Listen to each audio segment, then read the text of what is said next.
Hey guys, welcome to my channel. 1993 में billionaire investor Warren Buffett उस time के सबसे अमीर आदमी थे।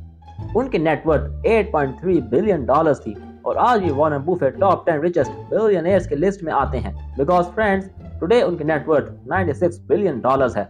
बट फ्रेंड्स, हमें हैरानी इस बात की है कि इस दुनिया के सबसे वेल्दी लोगों की तरह वॉरेन बुफे ने अपनी वेल्थ किसी स्टार्टअप और बिजनेस को ऑपरेट करने से जनरेट नहीं की, बल्कि वो सब बिलियनर्स में से सिर्फ वही ओनली बिलियनर हैं जिन्होंने टोटल वेल्थ इन्वेस्टिंग से जनरेट की है। उन्होंने किसी विजनरी आइडिया पे वर्किंग ही नहीं की। उन्होंने कोई प्रोडक्ट और सर्विस क्रिएट नहीं की जिसकी हेल्प से वो वर्ल्ड को चेंज कर सके, बल्कि उन्होंने बेसिक बिजनेसेस में इन्वेस्ट करके अपने आप को एक बिलियनर बना दिया है। फ्रेंड्स, इस एस्पेक्ट से ये बात तो क्लियर हो जाती है कि रिच एंड वेल्दी होने के लिए इम्पोर्टेंट नहीं है कि हमें कुछ विजनरी और लाइफ चेंजिंग करना पड़ेगा, लेकिन हर ह्यूमन यूनिक है। हर ह्यूमन की यूनिक पर्सनैलिटी है। उससे वैसे ही सेम एलिमेंट बिजनेस में भी अप्लाई होते हैं। वॉरेन बुफे ये बात क्लियरली अंडरस्टैंड करते हैं। Coca Cola, GEICO, American Express Warren Buffett की फेवरेट कंपनीज हैं। So friends, let's come on, हम आपके साथ book the Warren Buffett way से वॉरेन बुफे के 5 प्रिंसिपल्स शेयर करेंगे जो वॉरेन बुफे अपनी इन्वेस्टमेंट के लिए यूज करते हैं। आप इन प्रिंसिपल्स को अंडरस्टैंड करके जनरेशनल वेल्थ क्रिएट कर सकते हैं। Number 1, buffet principles. बुफे अपने प्रिंसिपल्स एंड अप्रोचेस को कॉमन सेंस फिलॉसफी कहते हैं। इस स्ट्रेटजी ने वॉरेन बुफे को मेगा रिटर्न्स जनरेट करके दिए हैं, जहां इन्वेस्टर्स स्टॉक प्राइस पे फोकस करते हैं और अपना मेजर टाइम ये प्रेडिक्ट करने में लगाते हैं। बुफे मेजर टाइम बिजनेस को अंडरस्टैंड करने में लगाते हैं। अकॉर्डिंग टू बुफे, इन्वेस्टर को एक आइडियल कंपनी को सेम उसी वे में ऑब्जर्व करना चाहिए जैसे एक बिजनेसमैन देखता है, बिकॉज दोनों ही प्रॉफिट अर्न करने में इंटरेस्टेड होते हैं। डिफरेंस ये है, एक बिजनेसमैन पूरी कंपनी को अपना समझता है एंड इन्वेस्टर उसी कंपनी का शेयर होल्डर होता है।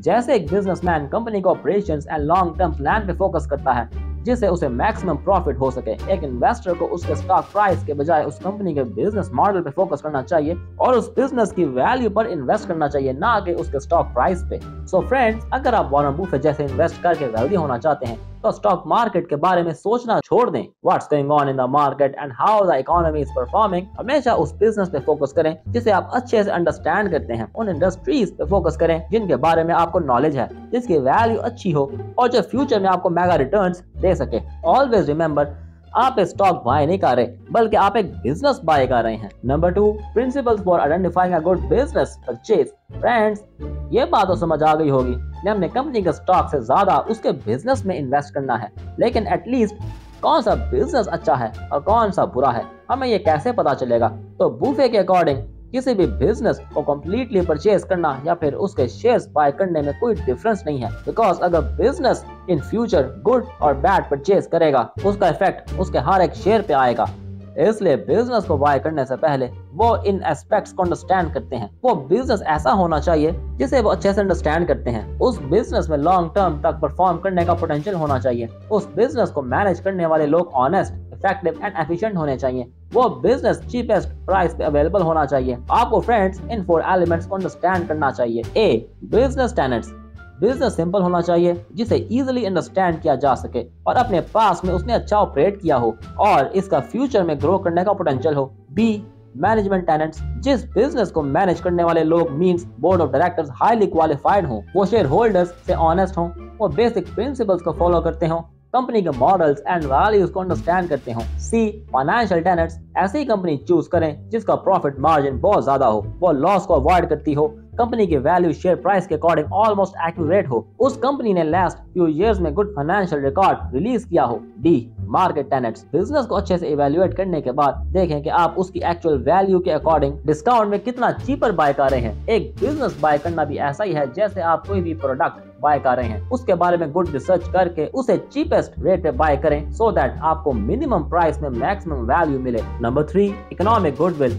किसी भी कंपनी में इन्वेस्ट करने से पहले आपको उस कंपनी के इकोनॉमिक गुडविल को सीरियसली अंडरस्टैंड करना चाहिए। Economic goodwill means not only balance sheet और कंपनीज वैल्यू और वो कंपनी कितना प्रॉफिट जनरेट कर रही है, most important is general public का उस कंपनी के लिए पॉजिटिव या नेगेटिव एटीट्यूड है। अगर कोई कंपनी मार्केट में अपने कस्टमर के लिए अच्छी और ट्रस्टेबल रेप्यूट मेंटेन रखती है तो उसके शेयर होल्डर्स को मैक्सिमम प्रॉफिट होता है। लोग पर्सनल इंटरेस्ट के लिए उसके शेयर्स बाय करते हैं जो अल्टीमेटली कंपनी के शेयर वैल्यू को बढ़ाता है। एग्जांपल, डिज्नी अपने लोगों के बीच बहुत अच्छी रेपुटेशन बिल्ड की है। डिज्नी अपने आप को as a family oriented company establish किया है, जहां बच्चे से लेकर बड़े तक उनके प्रोडक्ट्स और सर्विसेज हर कोई एंजॉय करता है। दैट्स व्हाई वो अपनी इस रेपुटेशन को डिस्ट्रॉय होने ही नहीं देते, बिकॉज लोग डिज्नी पे ट्रस्ट करते हैं। दैट्स व्हाई डिज्नी की न्यू सर्विस डिज्नी प्लस ने ओनली 16 मंथ्स में 100 मिलियन से ज्यादा सब्सक्राइबर्स गेन किए हैं, जिसे करने में नेटफ्लिक्स को 10 साल लग गए थे, जिसे अल्टीमेटली डिज्नी की इन्वेस्टमेंट्स ने हाई रिटर्न्स जनरेट किए हैं। सो फ्रेंड्स, अगर आप किसी भी कंपनी में इन्वेस्ट करने में इंटरेस्टेड हैं, देन ओनली उसके प्रॉफिट्स एंड मार्केट वैल्यू को कंसीडर ना करें। नंबर 4,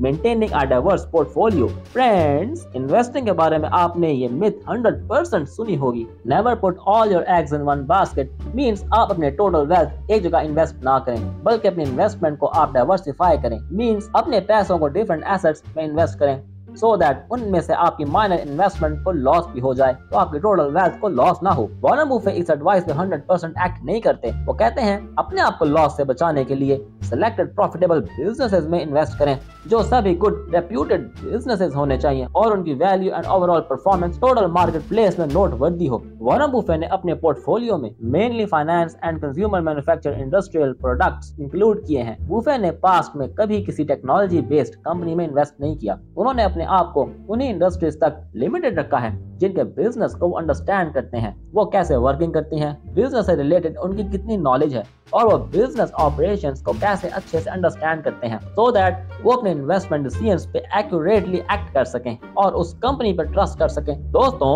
अगर आपको पता नहीं होगा कि वो कंपनी क्या काम करती है, उसके कंज्यूमर्स को कैसे प्रॉफिट होता है और उसके फ्यूचर में कितनी ग्रोथ हो सकती है, तो आप प्रॉफिट नहीं ले सकते। फ्रेंड्स, आपको ऐसी जगह इन्वेस्ट नहीं करना चाहिए जिसकी आपको टोटल नॉलेज ना हो, बिकॉज वॉरेन को टेक्नोलॉजी की नॉलेज नहीं है, वो इसे एक्यूरेटली प्रेडिक्ट नहीं कर सकते। उन्होंने सिर्फ एप्पल कंपनी में तो इन्वेस्ट किया है। सो फ्रेंड्स, जिस इंडस्ट्री और बिजनेस को आप अच्छे से अंडरस्टैंड करते हैं और जिसकी आपको नॉलेज है। Number 5, ignore the market. हम सभी को ये सिखाया जाता है कि हमें किसी भी काम को इस वजह से नहीं करना क्योंकि वो सब कर रहे हैं। दोस्तों, आज भी इस बात को अच्छे से अंडरस्टैंड कर लें। लोग इस बात को अंडरस्टैंड ही नहीं करते। ज्यादातर लोगों के डिसीजन ट्रेंड्स पे बेस होते हैं। दुनिया में कौन सा फैशन ट्रेंड में है और किस प्रोडक्ट की डिमांड है, लोग हमेशा क्राउड को फॉलो करते हैं। बट वॉरेन बफे के अकॉर्डिंग इन्वेस्टमेंट करते हुए भी लोग बस ट्रेंड्स को फॉलो करते हैं। ज्यादातर वो लोग होते हैं जो उन स्टॉक्स को बाय और सेल करते हैं जो ट्रेंड में है। सिमिलरली ऐसे लोग भी होते हैं जो उन कंपनीज एंड स्टॉक्स में इन्वेस्ट करते हैं क्योंकि उन्होंने उन कंपनीज पे अच्छे से रिसर्च की होती है, उन्हें सही से अंडरस्टैंड किया होता है। जो लोग क्राउड को फॉलो करते हैं और इन्वेस्टमेंट करते हैं उन्हें बूफे लेमिंग कहते हैं। फ्रेंड्स, अगर आप अपनी इन्वेस्टमेंट से लॉन्ग टर्म में बेटर रिटर्न्स गेन करना चाहते हैं तो आपको मार्केट को इग्नोर करना चाहिए, बिकॉज अगर बिजनेस अच्छा है उसे शॉर्ट टर्म गेन और लॉस से कोई फर्क नहीं पड़ता। लॉन्ग टर्म में वो अपनी वैल्यू के अकॉर्डिंग ही रिटर्न्स देता है। दैट्स व्हाई आप अपना पैसा और टाइम कहीं भी इन्वेस्ट करें तो उसकी अच्छी से रिसर्च कर लें और उसकी वैल्यू को अंडरस्टैंड करें, ना कि क्राउड को फॉलो करते हुए बाइंग करें। ट्राई करें आप अपने डिसीजन से फाइनेंशियल फ्रीडम अचीव कर सकें। अगर आपको मेरी ये वीडियो पसंद आई तो अपने दोस्तों के साथ शेयर करिए जिनकी लाइफ आप चेंज करना चाहते हैं, जो अमीर होना चाहते हैं। Don't forget to like, comment and subscribe. Bell icon press करिएगा ताकि आपको हमारी हर वीडियो की नोटिफिकेशन आती रहे। अभी के लिए इतना ही, मिलते हैं नेक्स्ट वीडियो में। Thanks for watching.